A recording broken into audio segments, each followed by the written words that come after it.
Bugün sizler için yakışıklı oyuncumuz Can Yaman ve güzeller güzeli Demet Özdemir'den muhteşem karelerini sizler için derleyip topladık. Can Yaman İnadına Aşk, Bay Yanlış, Dolunay, Erkenci Kuş dizisi gibi dizilerde rol almış arkadaşlar ve herkes tarafından çok beğenilmişti.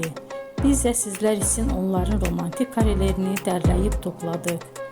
Arkadaşlar, bu fotoların devamını gelmesini istiyorsanız emeğimize saygı olarak kanalımıza abone olup bol bol yorum yazmayı unutmayın.